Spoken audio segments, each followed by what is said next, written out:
welcome back to OldSoulPodcast. My name is Bree, that's spelled B-R-E-I. Thank you so much. Today's film discussion is over the film titled In the Mood for Love, directed by Wong Kar Wai. It is rated PG. It is an hour and 38 minutes long, and it was released in the year of 2000. The director, Wong Kar Wai, is pretty well known as a Hong Kong director. This film itself is based in the 1960s, I believe late 1960s, so like 1968, in the setting of Hong Kong. But Wong Kar Wai as a director is known for his Hong Kong style and his intricate aesthetic. I know from behind the scenes, Wong Kar Wai has a very specific way that he directs his stories with his actors. There seems to be quite a bit of improving, kind of you show up on set and we see where we go. Other times it's most likely pretty intentional with other methods in his directing style, but that's what I've heard and what I've seen from some clips of behind the scenes from this particular film and others that he's done. My favorite films that are directed by Wong Kar Wai are Happy Together, which Tony, the name of one of these lead actors, he is also in Happy Together, and he's also in the Mood for Love. You'll find that Wong Kar Wai does tend to use some of his actors consistently, which isn't really strange for directors, especially if they have a good connection with certain actors or actresses. I just thought that was interesting to note. So Happy Together is another film by Wong Kar Wai, along with In the Mood for Love, but there are quite a few others that are, more popular or other people prefer. I've heard in the past that American directors like Tarantino has been inspired by Wong Kar Wai films.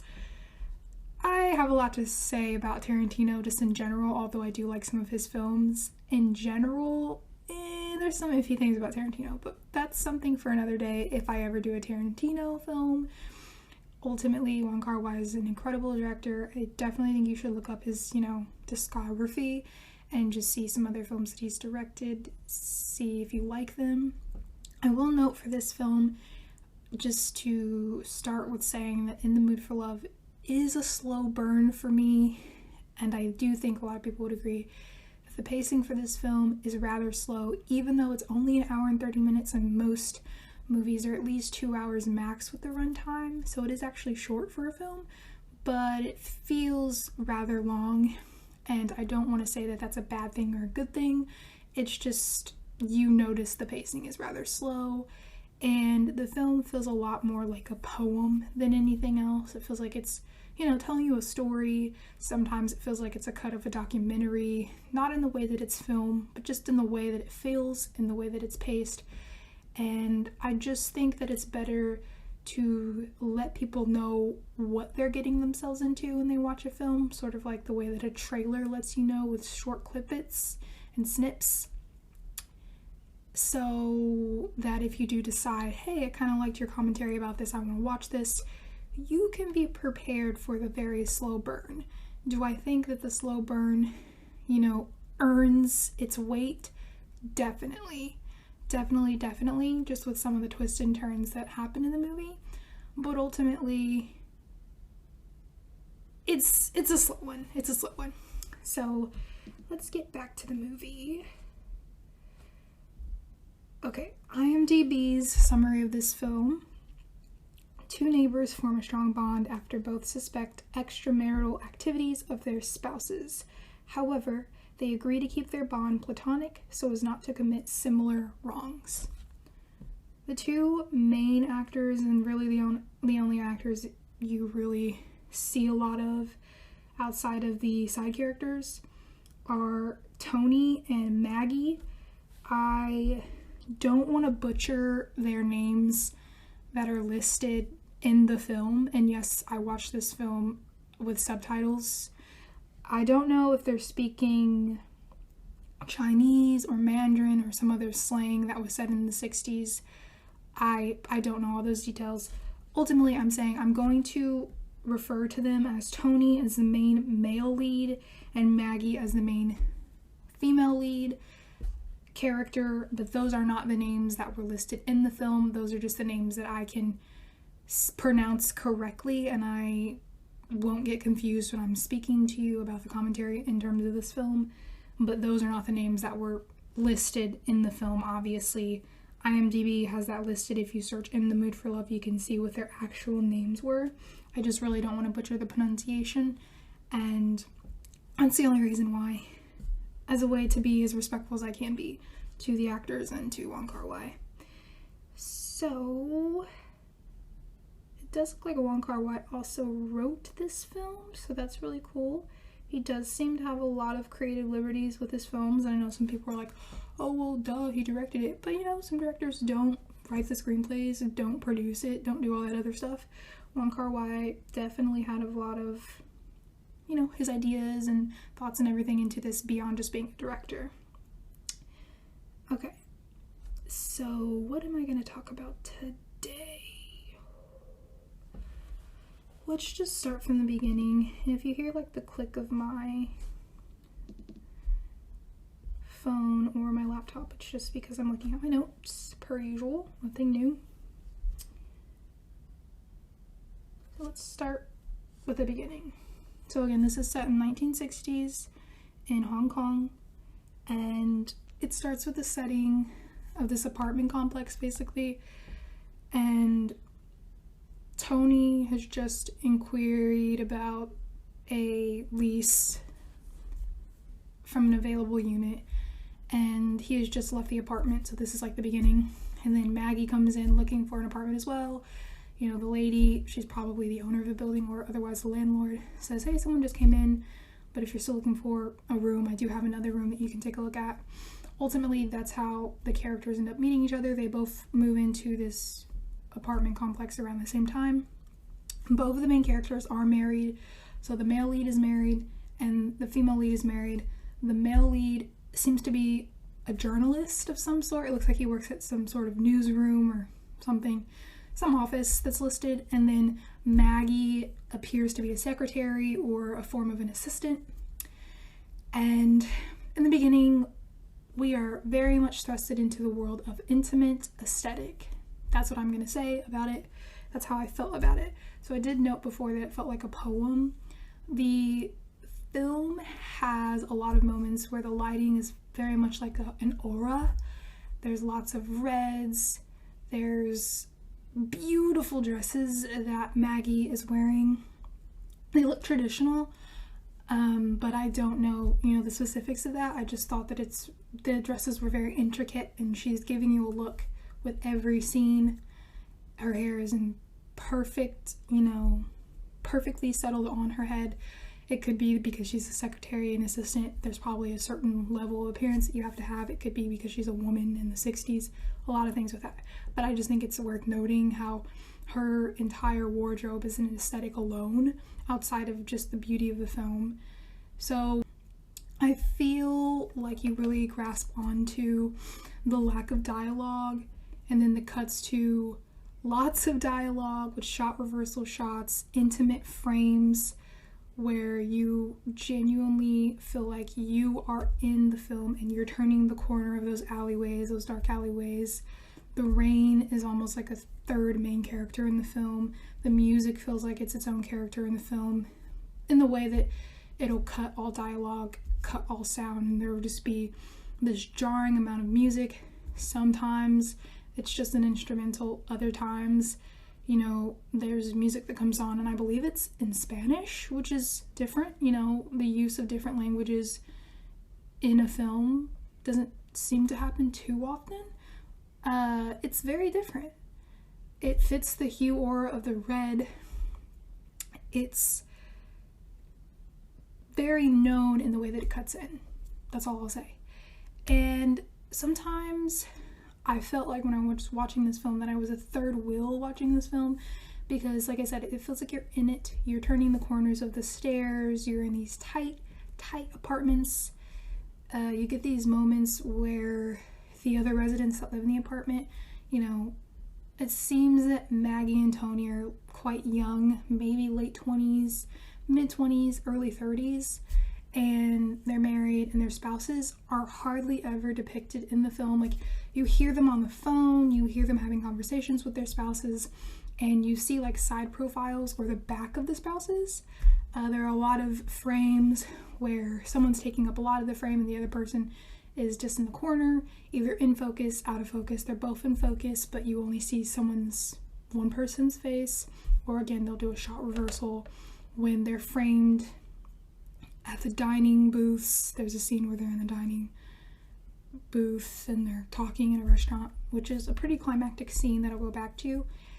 There are moments where we see a hand grabbing, the stairwell banister or lingering on the wall.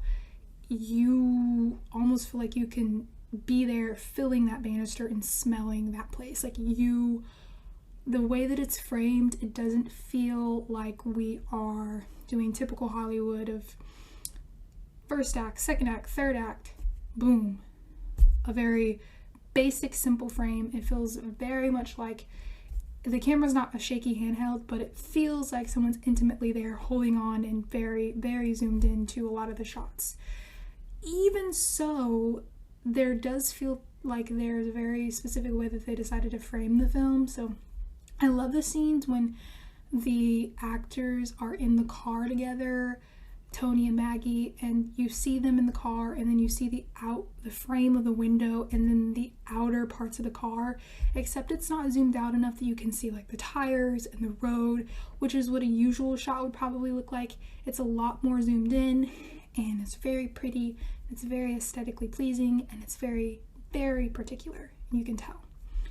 I noticed that there are a lot of shots of seeing cigarette smoke, which feels very noir. It's such a noir thing to see them focus on smoke streaming in the air, and it would make sense for the 60s for people to be actively smoking. It does focus in on the cigarettes a lot of the time. The smoke just looks really pretty in certain lighting, and I just think it's worth noting because it looks great on screen. What else looks really good?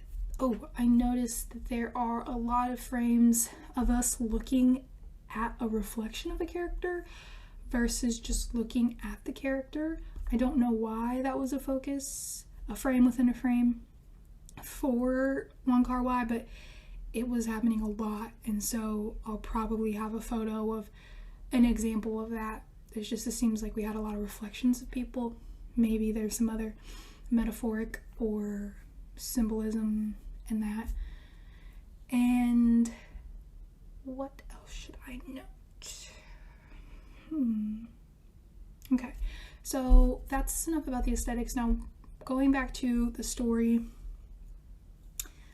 I gave a quote about what IMDb summarized this film as, and I just want to note that this film is a sad, slow burn.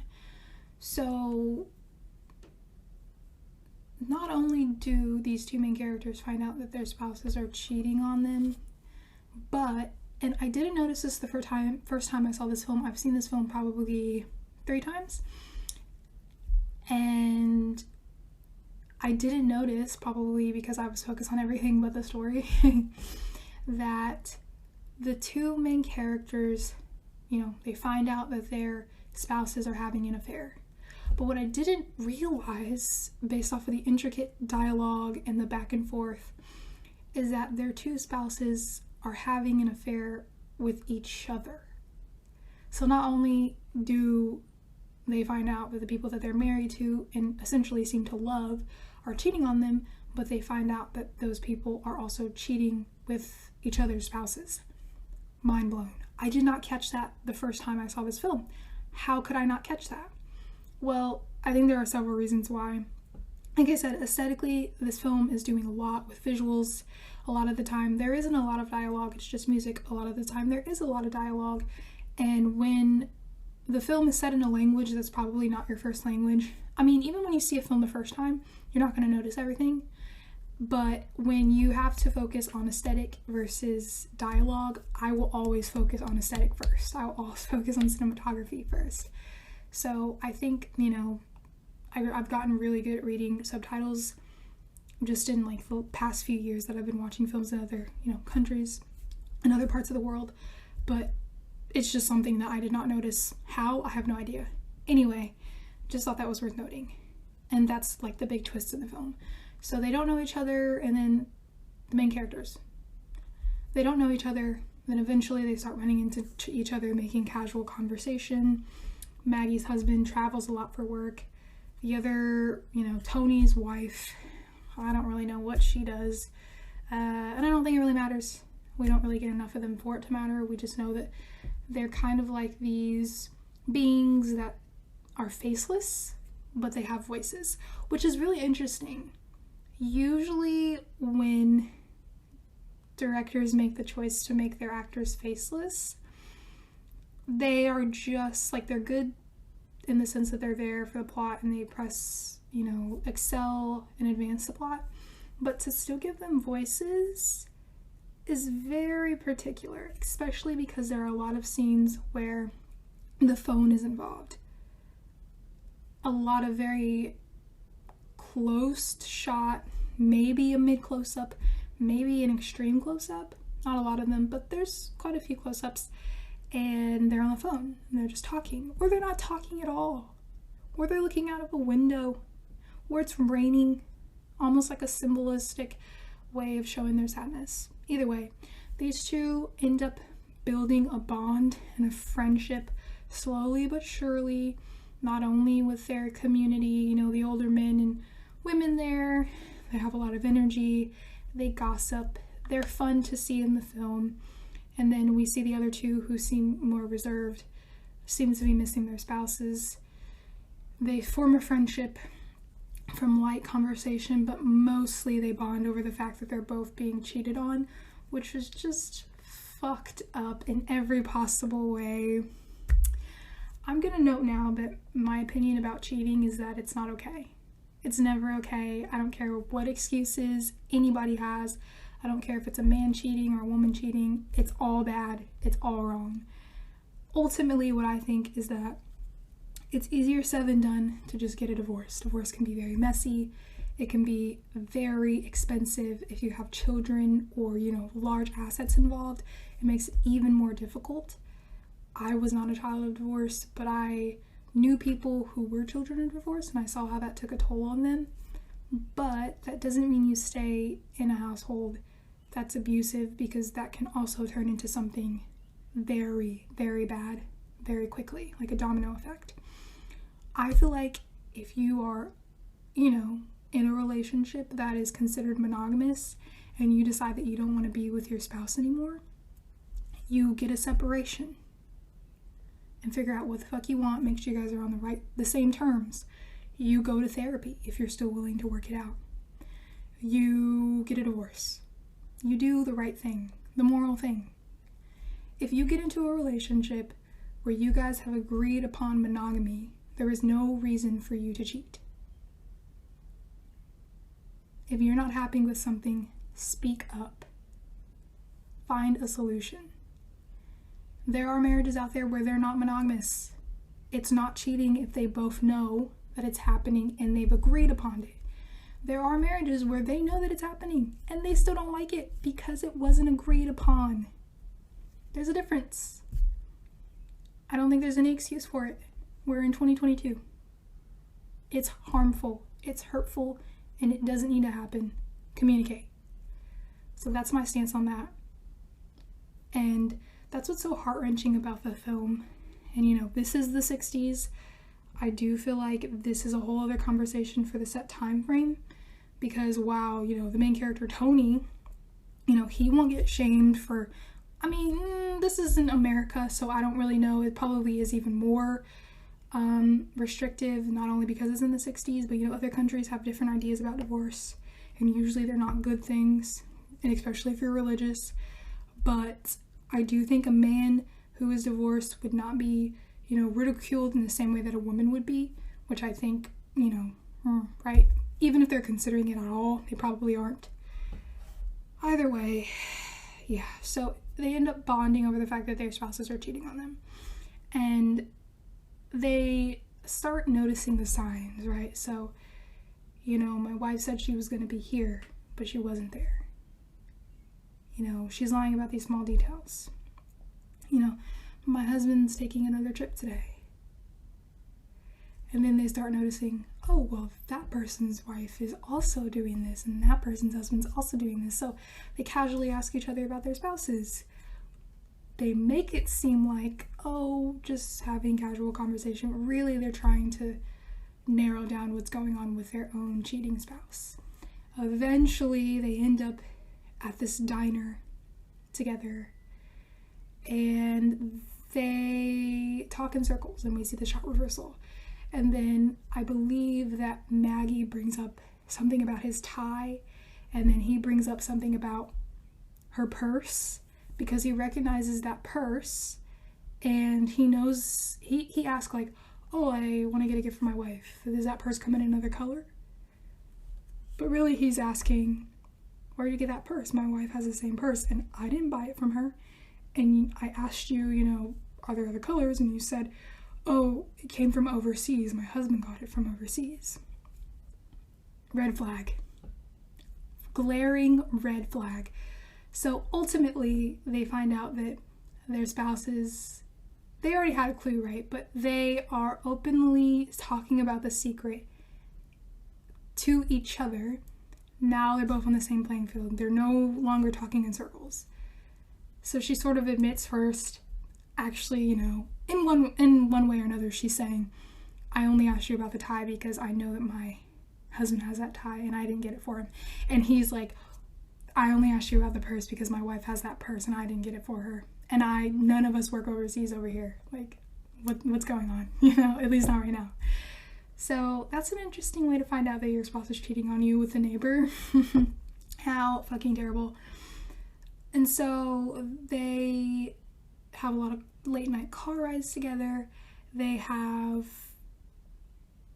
one instance where he asks her, like, oh, can you help me? I'm thinking of writing a martial arts story. And she's really into, like, those types of stories, and I guess he wants her opinion about it. And I think they secretly just like being in each other's presence. She, like, goes over to his apartment and then ends up not being able to leave and staying, like, overnight. Nothing happens physically or intimately. They just don't want the gossip to start if everybody else sees her leave his room. Ooh, drama. Okay. And some other things that happen there, and they have a lot of car rides together. They go to, like, this food stand a lot to get noodles, which seems to be just like a normal thing, probably just like a street vendor or something. There's just a lot of scenes cut into them going to get noodles and from the street vendor, and it's almost always raining. I don't know if it's just a rainy season there or what. And they always get caught in the rain. They always have conversation. And it just progresses. And to some point they're meeting at, like, a hotel because it's safer, I guess. And again, they never actually cross the boundaries of intimate physical touch in cheating. But I do think it should be noted that cheating can also be emotional. And I know a lot of people don't agree with that. I do feel like there are levels to relationships. Like, you can definitely have relationships with people that are the same sex. If you can find someone attractive and not actually want to sleep with them. I think that's very possible. Like, you can acknowledge, like, oh, this person is really attractive, but they're not my type. There's levels to that, and always controversies to things like that. But I do think that emotionally they've already abandoned their spouses, and rightfully so, right? Their spouses are lying to them and cheating on them, but they're not taking an active stance to leave them, at least not in the beginning. And you do see that Tony has at some point decided, and I assume that he has decided to leave his wife. I don't know that it's as cut and dry as that, and it doesn't really get into those details, but he seems to have accepted that his marriage is, like, kind of over, whereas Maggie eventually doesn't ever decide that. You'll see later that she decides to stay with her husband, and they even end up having a kid. So that's what happens ultimately. But they get to a point where they've acknowledged that they actually do feel more than friendship for each other, but they never act on it physically. But I do think emotionally they're already detached and long past their marriages at this point. And I do feel like you do owe it to yourself as well as your spouse to be honest about your feelings And I do personally feel like your feelings are the first thing to go when you're done with a relationship, whether that's, a lover sort of relationship or a friendship. I always feel like the emotion and the mental state is long gone before the physical part. And that sounds a little, like a juxtaposition, but I think there's some truth to it, honestly. Especially depending on someone who's more emotionally invested as a person in general, but okay. So nothing ever happens. They even agree at some point that like we're not going to be like our spouses, and it does get cut off. Eventually they have like these phone calls to each other where they're not really saying anything at all. We see cuts to Maggie crying her heart out in the shower. Again, the reference to water in the shower, her cries probably wouldn't be as hurt as bad, and she can cry and it could just look like water when she comes out, so it won't look as bad. And we see a few times where they practice with each other how they're going to confront their spouses. And there's a scene where Maggie, slaps Tony, pretending that it's her husband. And then she goes and practices again. He's like, it's okay, you've got this, just do it again. And then she just starts crumbling, like she just cries her heart out. And it's such a heart-wrenching scene. It makes me so mad for her. And you can just see how hurt she is amongst the mundaneness and the routine of work and being a wife and being home, on top of the already enormous terrors of the world. And now she has to deal with the fact that her spouse is cheating. And Tony seems to have another outlet outside of crying, where he kind of jokes with this friend who shows up in the film, sort of as dark humor and comic relief. And even his friend is sort of saying, hey, I saw your wife somewhere with this guy. I'm just letting you know. I don't know what it's about, but I thought I should let you know, That seems to be his sort of release outside of talking to Maggie and holding it in. It's just so hauntingly sad and mundane and poetic and visually pleasing. And in the end, like I said, they don't end up together, even though I do wish that they would have, just in the right ways, like getting a divorce. It's not surprising that it ended that way, and I feel like if it had ended any other way, it probably wouldn't have been very realistic in the 60s. And you can see that they have a lot of regrets, years later. And they kept each other's secret, essentially. I don't know what happened between Tony and his wife, but I do believe that they probably got a divorce. Maggie, however, went on to have a kid. Did the cheating stop? I doubt it. If someone cheats once, they'll definitely do it again. And, I do think that people who stay in relationships where they get cheated on probably say that we've moved on, whether that's because they communicate better or they went to therapy or whatever. But I do feel like once trust has been broken, you never truly can put it back together with someone. You can put it back together with someone new because there's no history of them hurting you, but that doesn't mean you can put it back together with someone that's already hurt you. It doesn't matter how many times they apologize. It doesn't matter how sorry they say they are. I don't think it's as simple as that, and I don't think a lot of people would admit that, but I think it's true. And, maybe some people have had success stories, and that's great for them, but I don't think that sort of trust can ever come back. Not really, anyway. Not in the same way. Okay. So there are probably a lot of other things I wanted to mention. But, there's a lot of low-key lighting, shadows, frames within the frames. I talked about the cigarette smoke of noir aesthetic, the mirrors, the reflections, the feeling of betrayal and other, heart-wrenching, feelings, loneliness, the double-edged sword of not only being cheated on, but being cheated on with a neighbor's spouse, and building a friendship and a bond from their pain, the red flags and the signs of cheating, the cuts to music, cuts to shot reversal dialogue. And then there's like this final scene where Tony's in Cambodia. It looks like he might be at an older temple there. And again, he's a journalist, so he's probably either he moved there or years later, or he's traveling there for a story. But he brings up a reference, and I'm going to find that in my notes app.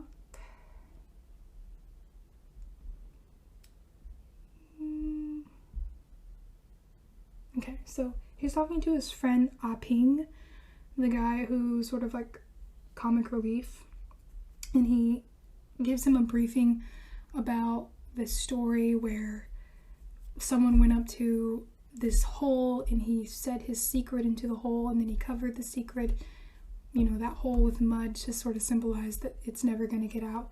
And I do think that's the ultimate ending of having regrets and it ending on a sad note, but it being very realistic.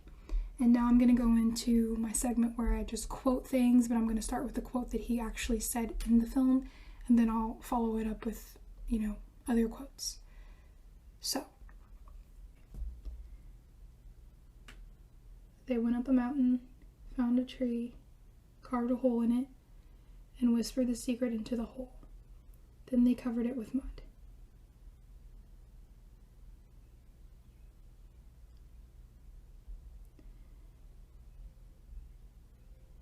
Okay. Another quote by Tony. I thought we wouldn't be like them, but I was wrong. And that's him saying this to Maggie. And like I said, they didn't expect to fall in love with each other, but ultimately they did. Even though no physical boundaries were broken, I think emotionally there were boundaries broken there. So did they really end up like their spouses? It's debatable, yes or no. In another way, maybe. That era has passed. Nothing that belonged to it exists anymore. That was quoted as a caption. I don't know who said it. Maybe just like a narrator voiceover thing. Maggie. I didn't think you'd fall in love with me. Then Tony says, I didn't either. I was only curious to know how it started. Now I know. Feelings can creep up just like that. I thought I was in control. And then there's just another listed caption. He remembers those vanished years, as though looking through a dusty window pane. The past is something he could see, but not touch. And everything he sees is blurred and indistinct.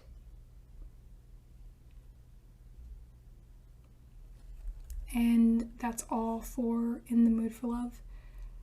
I hope that you give it a watch. It is on HBO Max right now. And have a good day. Bye.